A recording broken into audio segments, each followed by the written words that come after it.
The crimson sands of Kepler 442b stretched endlessly beneath the alien sky, where 3 moons hung like watchful eyes.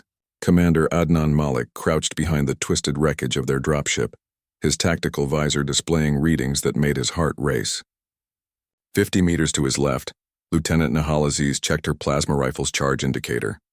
The blue glow reflected the determination in her dark eyes. They were the last 2 survivors of the 47th Expeditionary Force. "Sir?" Nihal's voice crackled through the comm, barely audible above the chittering sounds echoing across the wasteland. "Sensors are picking up movement." "Lots of it," Adnan nodded grimly. The Vorthak had found them. These weren't just any aliens, they were the galaxy's apex predators, 6-limbed nightmares with crystalline exoskeletons that could deflect most energy weapons. For 3 centuries they had swept across star systems like a plague, consuming everything in their path. No species had ever stood against them and survived, until now. "How many?" Adnan asked, though he wasn't sure he wanted to know. "Initial count shows 200, maybe more." Nihal's voice remained steady despite the impossible odds. "They're surrounding our position. Any other species would have surrendered. The rational choice was to lay down arms and hope for a quick death. But humans, Adnan reflected, had never been accused of being rational. "You know what I find funny?" he said, checking his ammunition counter.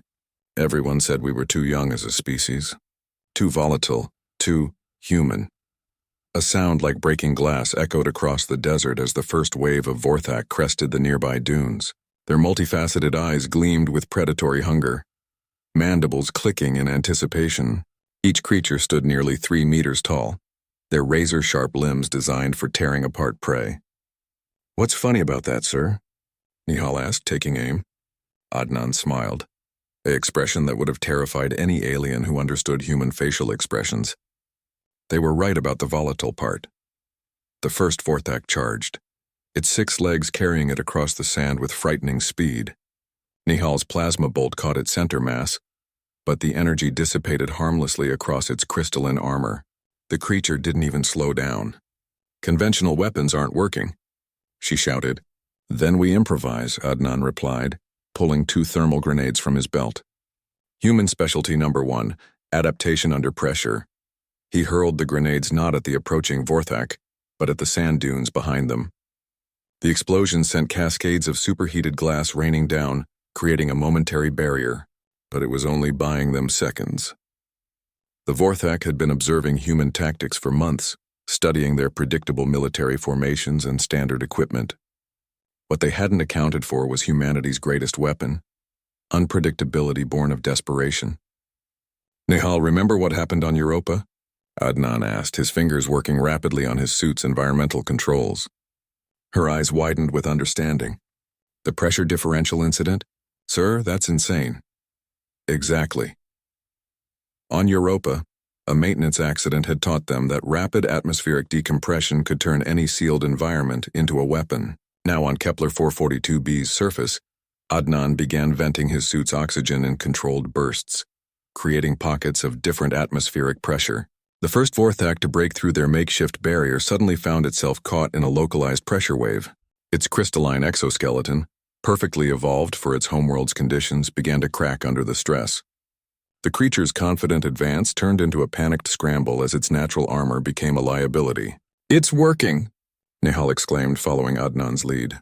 Her own atmospheric manipulation caught 3 more Vorthak in a pressure trap, their mandibles clicking frantically as their exoskeletons began to fracture. But there were still nearly 200 of them. The second wave approached more cautiously, having witnessed their comrades' fate. They spread out, using the terrain for cover, demonstrating the tactical intelligence that had made them the galaxy's most feared predators. "They're learning," Nihal observed. "Good," Adnan replied, pulling out his combat knife, a primitive weapon that seemed laughably inadequate against alien killing machines. "Because so are we." Human evolution hadn't stopped when they reached the stars. Every encounter with hostile aliens had taught them something new about survival. The Zephyrians had taught them about energy manipulation. The Mechano Collective had shown them the value of technological adaptation. And now the Vorthak were about to learn humanity's most dangerous trait. They got angry when cornered. Adnan's knife wasn't just steel, It was a monomolecular blade infused with adaptive nanotechnology, designed to analyze and counter whatever it cut. As the nearest Vorthak lunged at him, he didn't try to dodge. Instead, he stepped into the attack, letting the creature's own momentum drive the blade deep into the junction between its armor plates. The nanotechnology went to work instantly, analyzing the crystalline structure and transmitting the data to every human weapon in the system. Within seconds, Nehal's plasma rifle recalibrated itself, its energy signature now perfectly tuned to shatter Vorthak armor. Her next shot dropped a Vorthak instantly. "Adaptation complete," she announced with grim satisfaction. All weapon systems updated. The tide began to turn. What had started as a hopeless last stand became something else entirely. A demonstration of why humans had earned their place among the stars, despite being younger and physically weaker than most species. They didn't just fight to survive. They fought to evolve. The Vorthak, for all their predatory perfection, had remained unchanged for millennia. They were apex predators on every world they had conquered, because they had never needed to change. But humans changed constantly, sometimes in the middle of battle. As the last Vorthak fell, Adnan and Nehal stood among the crystalline remains, their environmental suits nearly depleted but their spirits unbroken.